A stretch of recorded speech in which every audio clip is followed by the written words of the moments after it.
name is Suzanne LaGrande, and this is The Imaginary Possible, a show that explores the captivating potentials and also the troubling realities of artificial intelligence. Today, my guests are Abby Engers and Corbin C, who work for Boly Welch, which is a recruiting firm located in Portland, Oregon. Can you tell me a little bit about what you both do at Boly Welch? So I am the HR manager at Boly Welch. So I help out with internal recruiting, but I also do a lot of HR consulting for external clients. And as our career advisor, I have some internal things that, including I'm our internal IT person, which will kind of speak to some of my thoughts on what we're talking about today. But as a career advisor, I am not a recruiter. My job is to talk to job seekers whom our recruiters cannot help for any number of reasons, which is part of the job search workshop series was born out of us wanting to be able to provide for those candidates who we cannot necessarily secure a job for. Could you talk a little bit about how you both got into this line of work? I came in as a job seeker to Boly Welch about 10 years ago looking for work. I had gotten kind of interested in resumes because that's, I don't know, just something I got into like as I was looking for work, but really I had no knowledge of this industry or field. Otherwise, I just came in as a candidate. They had an internal opening. It seemed like a fun place to work. So I came in in a purely administrative capacity and have just grown internally in the past decade that I've been here. And I talked my way into a job. I was a workers' compensation defense attorney and not loving that line of work. And so when I was looking for a new job as an employment attorney, I kept coming across recruiting agencies, and Boly Welch in particular did informational interviews with about, 10 people. And then convinced Boly Welch to give me an informational interview, which I treated as an actual interview. And I walked out 4 hours later with a job offer and a parking ticket. I remember that day.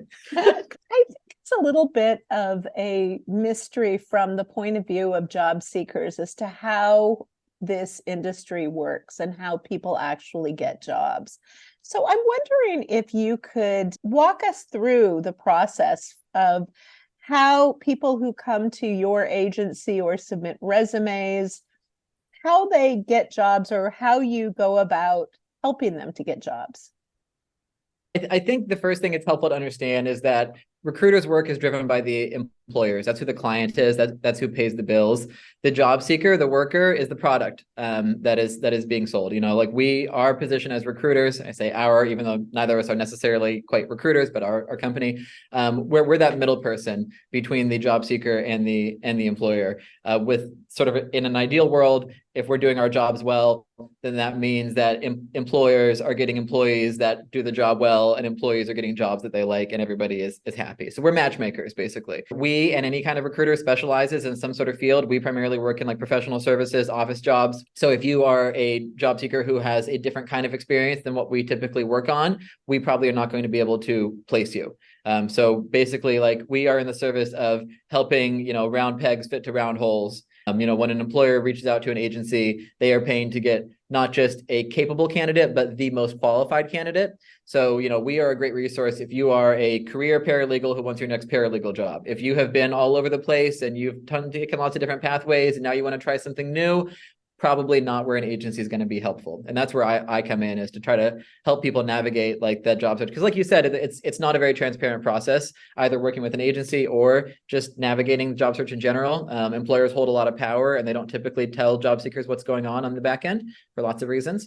So I try to kind of help people kind of understand it from the employer's perspective a little bit more so that they can make choices that are actually beneficial to them rather than just the ones that seem like they should be doing, which are often not actually the best things to be doing.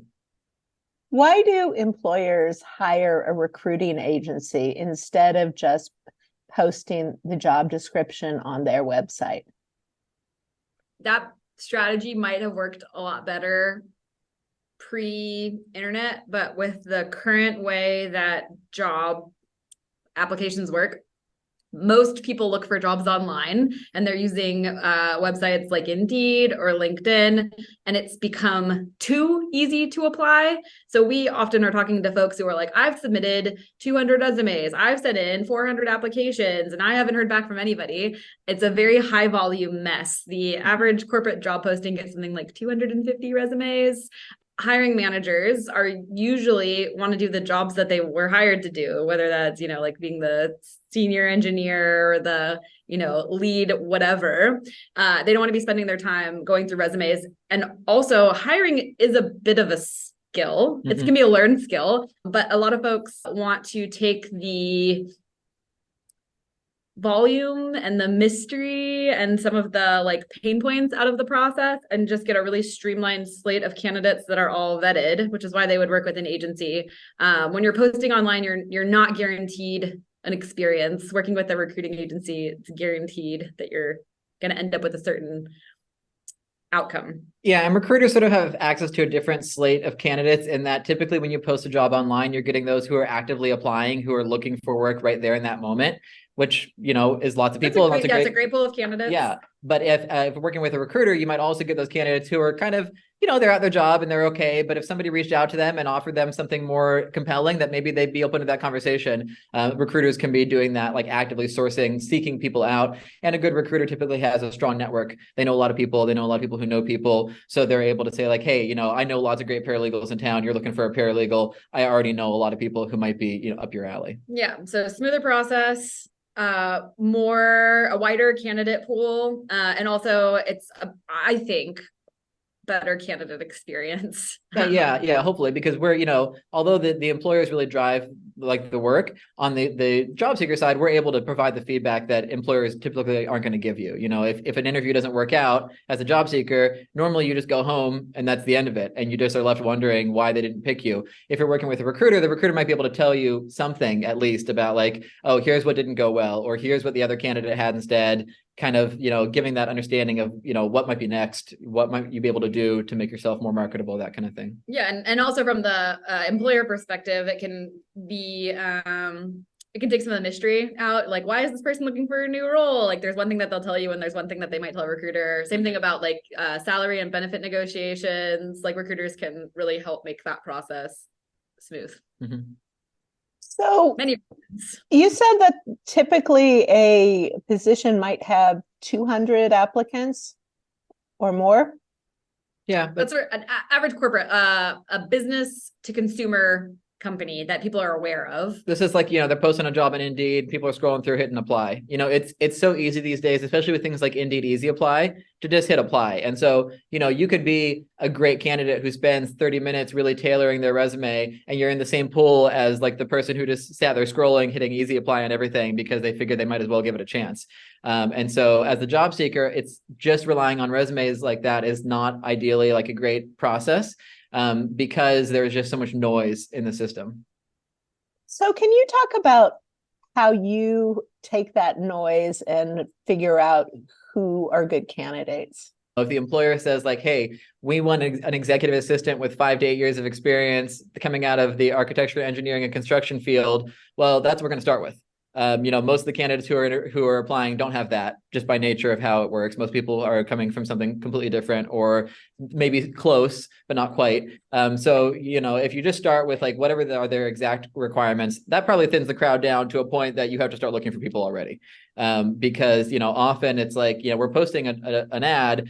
Most of the applicants for that position are not what the employer is actually looking for. And so, it's kind of starting with like, who's actually qualified. Qualifications are, people constantly get jobs that they're not qualified for, right? Like that's a very normal thing. You get a job because you know somebody, because you happen to walk in the door, somebody was having a good day, whatever. When they're working with an agency, they want those qualifications. They want, they have something on paper, like it's a very real thing that sometimes a client has something so, specific in mind that it is not going to happen. An industry term is the purple squirrel. It is that perfect job seeker that fits every mark, and also they're happy to do it for $12 an hour. It is this unrealistic find that they engage with an agency to be like, hey, I want a person who hits every single mark, and I'm going to treat them terribly. Like, well, they won't. All our clients are great. You're not going to find that person, and it's not going to happen. So a lot of it is sort of like consulting with a client to figure out like what are your needs and how can we actually find the person who meets your needs, because sometimes they don't really know what they need. Yeah. And for us, when we're hiring internally, like we'll definitely do the post out there. We usually don't get, 250 applications because we are asking for certain qualifications. But when I am looking for resumes, I am looking for, what are the minimums? And then I'm evaluating people. I try to evaluate like beyond what the resume says. A lot of people are really great people and would be great employees and have awful resumes. And so, you know, that's not our typical, like, we're not going to start and end with the resume. Try to, you know, also get referrals, source for people proactively. There's a lot of different ways you can like get people in a way that feels less noisy as a hiring manager. I'm a little confused because as a job seeker, we're told to write resumes that exactly fit the job description and also to write cover letters peppered with keywords that are relevant to what the job description is asking. So I assume that those keywords from the resume and cover letter are read by somebody and evaluated by somebody. How are all of these resumes evaluated? So basically what is happening when a resume is being evaluated, whether that's by the applicant tracking system, by the HR intern, by the hiring manager, is that for the initial glance, people are doing very basic pattern matching. That's what the keywords are about. So for example, if I am recruiting for an HR manager, I want to see on somebody's resume that they have HR manager, and I don't want to see their skill set described as office manager with 20 bullet points talking about all of the HR things that they did. Like, it can be that simple. Or if I'm Corbin, do you want to talk about AutoCAD? Yeah. So you see this example because we had one of our clients was looking for a CAD position, computer aided design, and the requirement was like they need people who have AutoCAD experience. So that was just, okay, this is just like the market. We're just going to like sort through, we're going to look for people who have AutoCAD experience and start with that. If it's not on the resume, we have no reason to think that you have it. So it's not there. And so that's where like the keywords come in. It's typically hard skills. You know, that's going to be things that can be taught, evaluated, or trained. So like software, industry specific certifications and licensing, that kind of thing. It's really not a matter of like trying to game any kind of system. It's that most applications simply don't have the right experience on there. Whether or not the candidate has that experience, I don't know, because it's not on paper. So like if you're looking at a job posting and you see like, you know, they require, you know, experience using Microsoft Excel to do pivot tables. And I see somebody who applies and they say, I got great analysis skills, and they don't say anything about pivot tables or Excel. I'm going to assume they're just saying stuff. So I'm looking for like, what are those sort of like core things? And when I say looking, it might be like, you know, depending on how applications are received, it might be like looking through resumes in an Outlook inbox. It might be searching the applicant tracking system for pivot table, Excel, and then seeing who shows up. And so that's where, you know, the applicant tracking system is this sort of this what can often be kind of a scary black box that, you know, you submit your resume and it's, you know, it's into the system.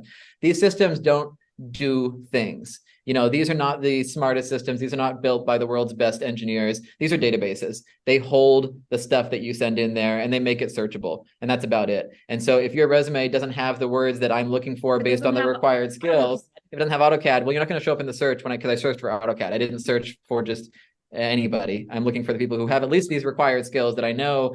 I want to thin the crowd as much as possible, because if you don't have the required hard skills, well, you know, the rest isn't going to happen. And so, you know, this is where, you know, if you're in situations where you think like, well, I never had the opportunity to have that skill. Well, you need to understand that you still need to be mentioning something about it to be pulled up on a search if you want to be considered for something that's maybe not your qualification. So the keywords are not any kind of nebulous thing. It's really just strictly like what is on a job description, especially the things that are capitalized, basically. That's what you can assume that someone's going to be searching for. They're going to be skimming through to kind of get a glance of like, okay, does this person kind of have the right skill set? Does it make sense to move on to a conversation?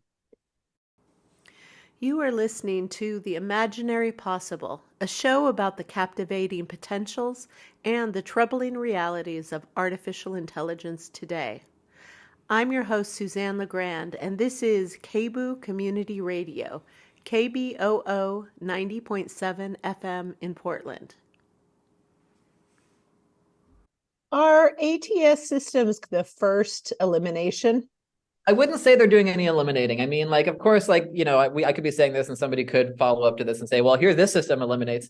But anything that I've ever seen is like the system just takes them and they're just there. And it may be that they rank them. They may be at a number. Probably these things are not really trusted by any recruiter who's using the system. It's really just there. And so it might be like, okay, I'm going to start my day as a recruiter. I'm going to see who applied to my, analyst 3 position. All right, I got 30 resumes that came in overnight. I'm going to look through each one and see which one has the, I'm looking for SQL. Okay, well, 10 of these don't have SQL at all. Okay, here's the 20 that do. Okay, out of those, half of them aren't in the area. The other half want remote only. Okay, here's 5 candidates. Those are worth talking to. How do you thin that crowd to be a manageable number to actually have conversations with? It's always going to be starting with those, those specific hard skills. But a person is doing that evaluation.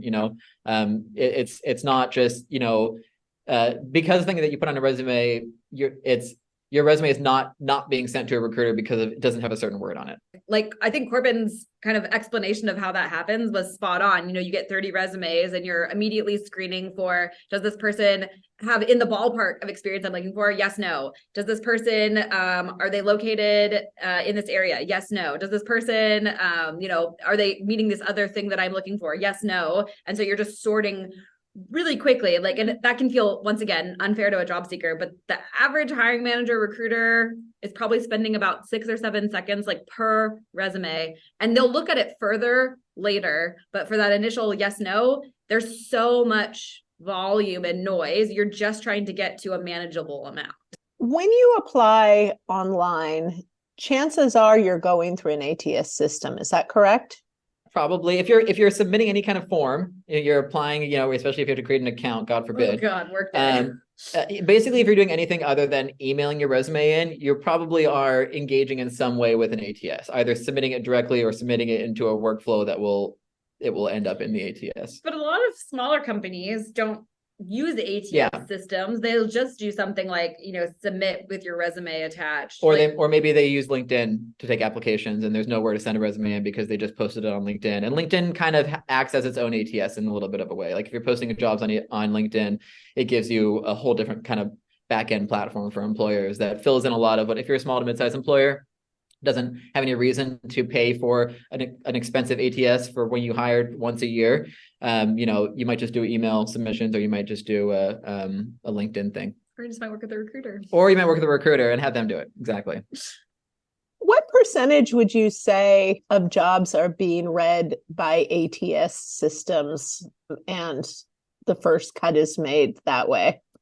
I wouldn't say any cuts are being made by ATS. I have not seen applicant tracking systems automatically, because the thing is, I think job seekers, because they'll see, I've seen this online where I submitted my application, I got a rejection 5 minutes later, it was automated. No, if it were automated, it would have been a second later. Computers are instant. 5 minutes is enough time for a recruiter to look at hundreds of resumes. Yeah, they spend about... They're not reading them. They're skimming. Again, they're looking for so it's if you submit your resume and that recruiter's sitting there they get an alert in their applicant tracking system. Abby just applied for this position. They go look and they're like, Abby's not right for it. Not what we're looking for. Reject. And it may feel like your resume wasn't reviewed. It was reviewed to the extent that they determined that it didn't make sense to have a conversation. And as a job seeker, that might not feel fair. The reality is, as a job seeker, you don't really know what they're looking for. And so it may be that you're thinking I'm perfect for this job, but there are things that are not on paper that you wouldn't know. If you're making a career transition and this company doesn't want to hire somebody making a career transition, no amount of tweaking bullet points will change the fact that you were a public school teacher prior and not an executive assistant now. Yeah. Job postings often will have minimum qualifications, right? Well, they'll say you need 2 years of experience, you need this degree, you need this type of things. Those are, once again, minimums. And a lot of folks will read those and be like, well, I'm minimally qualified for this job. But most employers don't want to hire the minimally qualified person. And so there might be a role where, 90% of the people out there are qualified for the role based on the job requirements. But then if you actually look at, who they're hiring, it's the person with 10 years of experience with the same industry there's going to be other things that they're looking for. And so as a job seeker, sometimes you'll be like, oh, I'm being filtered out because I'm not using the right keywords. It's no, the 90 other people in this pool were more qualified than you, but you don't know what the pool looks like, and it can just feel well, I didn't even get a chance to get an interview. Interviews are incredibly time intensive. Most of the time you're not going to get an interview. Yeah, there's this thing that I have seen lately on job descriptions that says, we recognize that people have different experiences and we are willing to accept, any combination of experiences that may be relevant. Yeah. Yeah, they'll say all kinds of stuff if it makes them look good. That doesn't mean they're actually gonna do Okay, that. but the I mean, reality is that they're I not think paying a much. company can choose to say that. They might mean it really genuinely. They might just be saying that. They might think they mean it, but when push comes to shove, they don't. I mean, like we've had times where our clients are like, "Oh yeah, send us this kind of person," and then it's like, "No, if we send you this person, you're gonna say, oh, they don't have this." It's like, well, you didn't want this, and so I think it's really common that companies really don't know what they need, and so they post a job posting that like is so open ended, and it's because it's inaccurate. Or because they really, maybe it's based off of the person who did the job prior or based off of a 15-year-old job description. And they just really haven't bothered to figure it out because like they're good at manufacturing widgets, not hiring new operations assistants. And they just don't really even understand what to do with it. And so as a job seeker, these are all kind of presented equally, those really competent employers that really have it together and those that are just like some random dude who's scrambling to get an assistant, but doesn't actually want to pay anybody and is confused and whatever. Like they're all listed the same on Indeed, So as a job seeker, it can be hard when you're just relying on submitting resumes to really even know what's going on because there's just a lot of lack of information or misinformation. This is why, what we talk about in our workshops, we really end up leaning towards like researching, networking, and informational interviews being a better use of your time because the resume game is great if you're exactly what they're looking for, and otherwise it's really not that useful. It seems to me there's a disconnect. On one hand, we see that people are desperate for employees, or at least that's the story that we've been told. And we have a whole bunch of people that are trying very hard to get a job, up to the point where they are sending out 200 resumes. It seems ultimately people are hiring who they know. Kind of always been that way, but I think it's a particularly bad market right now. I would say it's not like, the easiest time for job seekers of any stage. I think that a lot of people left behind careers that they don't want to go back to during pandemic. And there's just a lot that's topsy-turvy. Career changes are really difficult. I think a lot of people maybe want to make career transitions that maybe they're not well set up to do, that maybe employers don't want to do, and they ultimately hold the keys on who gets to do which job. And I think also a lot of employers are hesitant and scared to hire if they're not quite sure where the market's going to go next. And if it's like, if things are going to get worse, maybe you want to batten down the hatches a little bit. The remote thing with 2020 also made a lot of, just more confusion and chaos. When every job switched to remote for 6 to 18 months, I think a lot of job seekers sort of felt like, okay, it's going to be like this forever. And it's not at all. The reality is it's a lot more complicated than that. I was actually just talking to a job seeker who was here earlier, who had came in person and was talking about how her job had gone fully remote and it was terrible. And the job remote was a lot more difficult and it ended up working. And she left a company she'd been at for years because the remote option really didn't, work as well. And so I think that there is a big divide between sort of expectations and desires from job seekers in terms of remote work and what employers are actually providing. That's just lots of friction. Yeah, there's, Corbin was saying it, the friction. There's like structural friction in the market right now where, yes, there are 10 million open jobs and there's 5 million people open for work. And you're like, well, that makes sense, right? There should be like a job for every person. But a lot of the folks that are looking for work, there's a mismatch in industry and experience. If this happened like the height of COVID, but like the folks that were getting hired were in like operations and supply chain and, the people with CDLs, like driving license. And then the people that were looking for work were in hospitality and service and like didn't have those skill sets. And like, yes, people can train and people can get there, but there isn't that like automatic, like round peg, round hole that we're talking about. And also like, there's also a mismatch in what people are willing to accept in their work. I think people are getting pickier, employers are getting pickier. There's a lot going on in terms of like what is happening. And so like from the outside, it can seem like, oh, well, this is very obvious. A lot of people looking, a lot of people trying to hire, like what is the mismatch? But there's a mismatch in experience, knowledge, skills, and abilities. There's a mismatch in like what people are willing to accept in terms of like location and money. There's a mismatch in terms of who is looking for work and who is looking to hire. All the things. Yeah. And what about AI in here? Does that figure in any way? You can use it as a tool, like in anything. Yeah. Like it can help you come up with better bullet points on your resume, or you could ask it to look for keywords and it can do that. But just like don't use it to write a cover letter. Yeah, it's a tool in the same way that like asking your buddy to help you out with stuff is a tool. It can be used in ways I think ultimately, like the people who stand to benefit the most from AI technology are the vendors that sell AI technology to companies that perhaps don't need it, but are happy to go along with something that they're getting tricked by. Like I say this as Spicy I opinion. have used like look at the applicant tracking systems. No doubt there will be more AI stuff fed into these things. I have never in the 10 years I've been in this industry talked to a recruiter who was like, oh yeah, I love the rankings that my ATS gives. It's always like, yeah, they don't know what they're talking about. Like, because the issue is with AI and any of this stuff is who created your resume?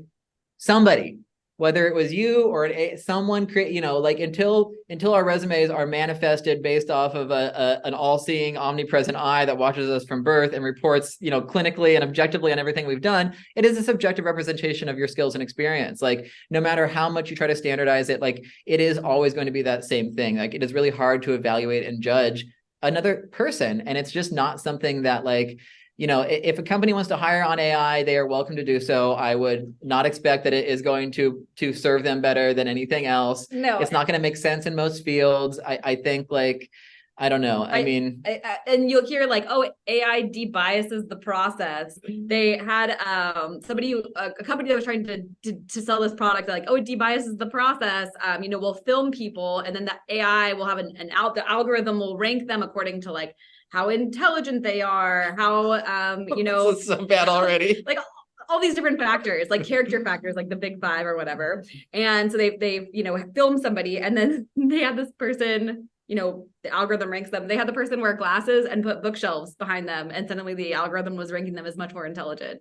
Like, I'm not trusting that. Our applicant tracking system, so sophisticated that I was looking for a hiring manager who I knew was in it because I had uploaded a resume. Could not find her. She was in our applicant tracking system as Santa Rosa because they could not read her name. It pulled the city name. These things are just so far from perfect. And I think about this again, like I'm our IT person. Microsoft can barely get Outlook to function. It's been decades. There is this very common mentality that like, oh, AI is going to put you recruiters out of work. And it's like, first off, that makes no sense. Second, like, I don't know any job seeker who is advocating for having fewer human beings in the process. Like in my process as the career advisor, people are always so stoked to talk to me because I just am a person. Although and I respond to them. Sometimes think he's a bot on our website. Sometimes they do. They wonder. Because the assumption is like, no one's going to talk to me. Everyone is a robot. Everything is automated. And so like, I find that like, people love having a human element in this process. And it is such a dehumanizing process. And we all have to look for work. It's like we all have to do this at some point in our life. It's already a dehumanizing process. It's already an alienating process.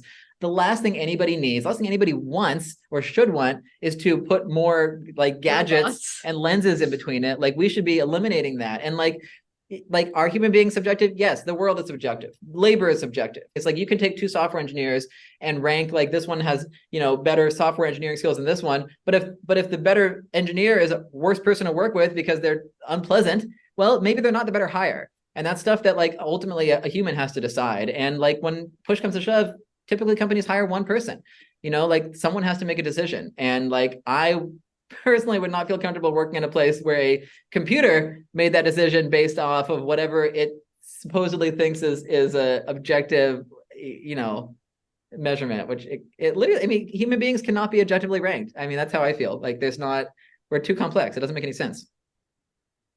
I have been talking today to Abby Engers and Corbin C from Boly Welch about the job hiring process. If people want to find out more about the work you do, where can they go? They can check out our website, bolywelch.com, or any of our social media. If job seekers are interested in connecting with Boly Welch in general, we do a job search workshop series that's we conduct for free online, both live and recorded. We tailor it to be useful for job seekers really at any stage in their job search, from just getting started right out of school to late stage, career changes and everything in between. So we encourage you to look it up and check us out. And if you're struggling with your job search, I'm always happy to chat. Thank you so much for being on the show today. Of course, thanks for having us. You're listening to The Imaginary Possible, a show about the captivating potentials and troubling realities of artificial intelligence today. I'm Suzanne LaGrande, and this is KBOO Community Radio, KBOO 90.7 FM in Portland. To listen to this and other episodes of The Imaginary Possible, visit us online at kboo.fm or theimaginarypossible.com. Thanks so much for listening.